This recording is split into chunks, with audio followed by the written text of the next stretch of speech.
ओम्फो धराटी काट रहे हो मेरे बच्चों, आओ जरा पढ़ते हिंदी का एक नया टॉपिक। हिंदी साहित्य को 4 कालखंडों में विभाजित किया गया है। कितने? 4 कालखंडों में। आचार्य रामचंद्र शुक्ल के अनुसार पढ़ो इनका कार्यकाल। पहले किसके अनुसार पढ़ा रहा हूं? आचार्य रामचंद्र शुक्ल के अनुसार। फिर किसके अनुसार पढ़ाऊंगा भैया? फिर पढ़ाऊंगा राम स्वरूप चतुर्वेदी के अनुसार। राम स्वरूप चतुर्वेदी। तो आओ पहले पढ़ते हैं आचार्य रामचंद्र शुक्ल।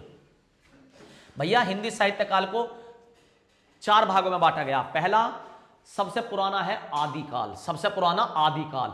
आदिकाल में पुराने जो हमारे राजा महाराजा थे उनकी वीरताओं का जिक्र मिलता, जैसे झांसी की रानी, जैसे आप कह सकते हो पृथ्वीराज चौहान, जैसे अशोक सम्राट।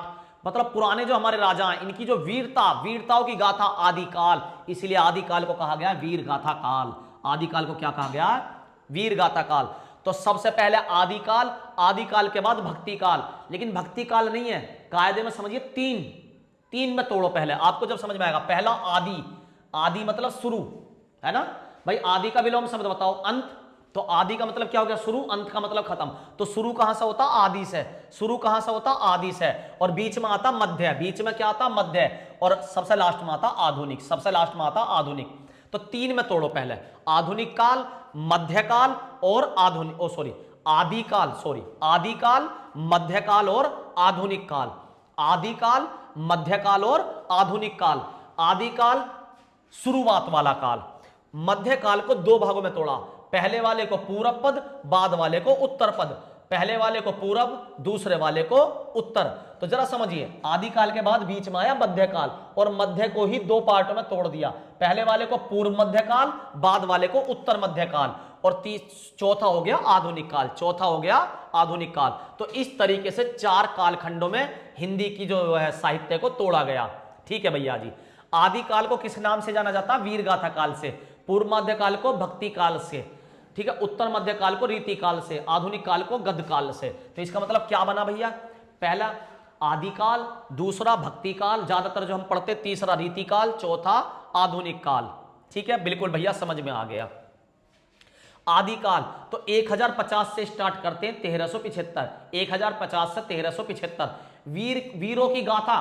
भैया वीरों की गाथा 1050 से लेकर 1375 इनके बीच में है वीरों की गाथा। इसके बाद वीरों की गाथा नहीं, इसके बाद तो भगवान की पूजा में लग गए हम। 1375 से 1700 तक। ये किसके अनुसार बता रहा हूं भैया? ये बता रहा हूं आचार्य रामचंद्र शुक्ल के अनुसार।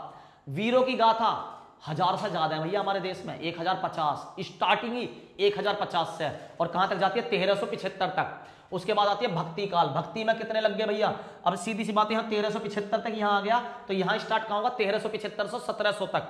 1375 से 1700 तक ईसवी तक।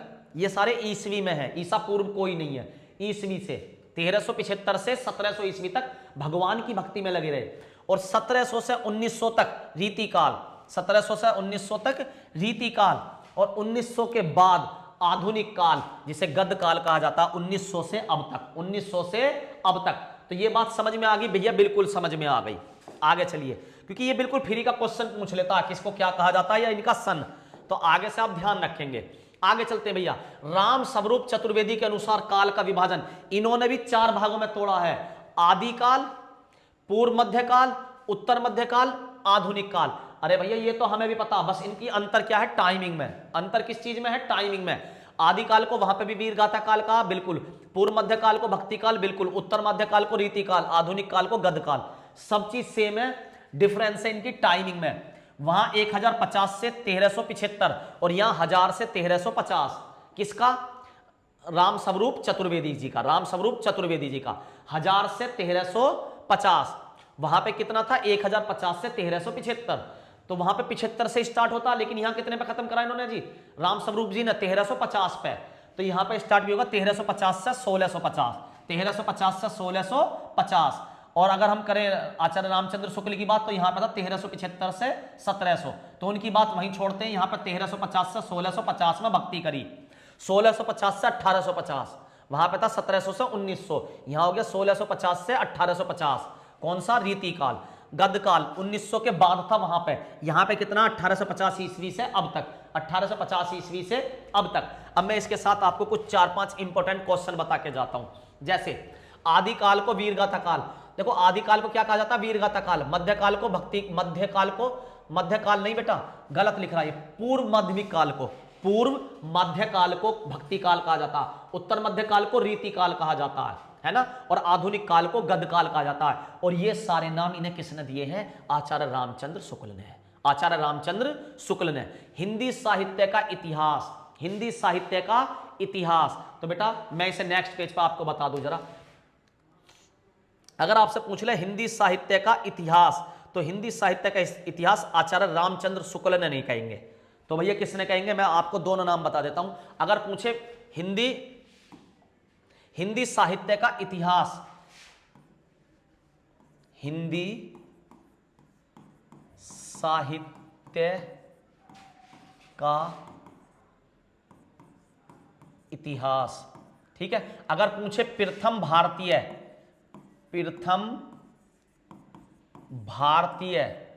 तो प्रथम भारतीय है बेटा शिव सिंह। कल क्वेश्चन में भी करवाया था ना, शिव सिंह सेंगर। तो बीजेपी वाली पार्टी का जो सेंगर है उसने लिखा था हिंदी साहित्य का इतिहास, प्रथम भारतीय। अगर पूछ ले प्रथम विदेशी कौन है, प्रथम विदेशी कौन है जिसने हिंदी साहित्य का इतिहास लिखा, तो बेटा मैंने बताया था इन्होंने फ्रेंच लैंग्वेज में लिखा था, फ्रेंच लैंग्वेज में, है ना। हाँ जी, हिंदी साहित्य के इतिहास को फ्रेंच लैंग्वेज में दिया था, प्रथम विदेशी थे। क्या नाम है इनका? गारसा दा अगासी, गारसा दा तासी, गारसा दा तासी। दोनों क्वेश्चन ही वेरी वेरी इंपॉर्टेंट है, ये वाला भी और ये वाला भी, ध्यान रखना। तो भैया हिंदी साहित्य का इतिहास, हिंदी साहित्य का इतिहास, प्रथम भारतीय पूछे तो शिव सिंह सेंगर, शिव सिंह सेंगर। और प्रथम विदेशी पूछ ले किसने लिखा है, तो फ्रेंच लैंग्वेज में लिखा था गारसा दा तासी, गारसा दा तासी। फिर भैया आपने ये क्या लिख दिया, आचार्य रामचंद्र शुक्ल क्यों लिख दिया? जब आप हमें पढ़ा रहे हो तो क्या आप खुद भूल गए थे, आपको नहीं पता? तो भैया जरा समझिए, रामचंद्र शुक्ल जो है इन्होंने हिंदी साहित्य का इतिहास एक किताब लिखी थी जिसमें हिंदी साहित्य के आधुनिक और वैज्ञानिक वर्जन को जन्म दिया था। आधुनिक और वैज्ञानिक शब्द अगर ऐसे शब्द जोड़ दे हिंदी साहित्य के साथ तो आ जाएगा आचार्य रामचंद्र शुक्ल। अगर नहीं जोड़ता, सिंपल पूछ लेता है, तो प्रथम भारतीय कौन है? शिव सिंह सेंगर, ठीक है जी। और प्रथम विदेशी पूछ ले तो गारसादा तासी।